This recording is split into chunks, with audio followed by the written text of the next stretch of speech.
Well, if it isn't a privilege, then it doesn't come from government. The privilege to vote does come from government, and it can be rescinded. Now, I say the government rescinds it, but in truth, you rescind it yourself. If God forbid, you become feeble of mind or a felon, you lose the franchise. So it's not right. But it seems to me that we've come full circle here. Mr. Pendleton said rightly, and Mr. Henry echoed it when we first began this morning, that you're the government. And so it's not for us to stand here and decide who's going to vote. No. It's for you to decide. If you believe the franchise should be extended, you press upon your representatives very hard until they hear you. And if you can make your case, and they don't follow your instruction, get rid of them. I would pose something even more simple.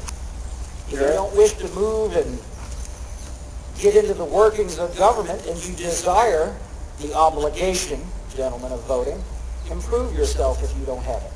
If you don't have the property necessary to vote, improve yourself and then you shall. I can ask for nothing better of a person to make improvement upon one's condition. My own grandfather was nothing more than a merchant. Through a series of successive businesses, through a series of successive improvements, I have been blessed with the property that they gave me, and now I have improved upon that. There is no reason in the world I couldn't ask the same of any man. And why shouldn't he be allowed to vote if he continues to improve himself? I have no trouble with that at all. But I do have a trouble with having beggars show up at the back of your door having an equal say in government as those who pay taxes. You're here. And who, might I ask, does not in some form or another pay taxes? Well, beggars, for one, they buy nothing, therefore they pay no tax. Married women. Excuse me, sir. Married women. This is why I proposed Femme Souls having the franchise, believing quite as much as you do, sir, that I would not wish to have two votes in one house while the other household has but one. That's agreeable. That's agreeable. Femme sole meaning, if you're not from our vicinage, unmarried.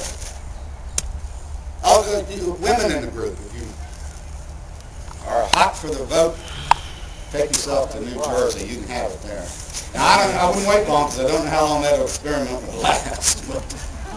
You ladies can rest assured that under the government and Constitution of Virginia, you will continue to have all the rights that men have. And the only distinction is when you do marry, when you leave your status as a femme sole and become a femme covert or married, then your rights become intertwined with those of your husband, and your husband exercises those rights and privileges on your behalf.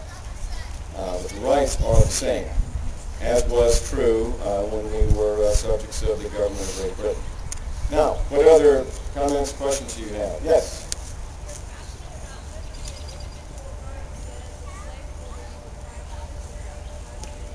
What does one have to do with it? What was the question? Did you wish to restate the question, Mr. Carey, before you comment? Well, the woman sees a connection between our endeavor to engage the individual liberties of people of Virginia and the apparent dichotomy of those what you slaves. I'll give you the very short, simple answer. Slaves are not members of society, therefore they do not enjoy the same rights. That's as plain as it gets. That's why we work so diligently on the wording of the Constitution. You have the freedom to life, liberty, and the pursuit of your own property and self-improvement once you have entered a state of society. If you are not a member of that society, you do not enjoy those rights.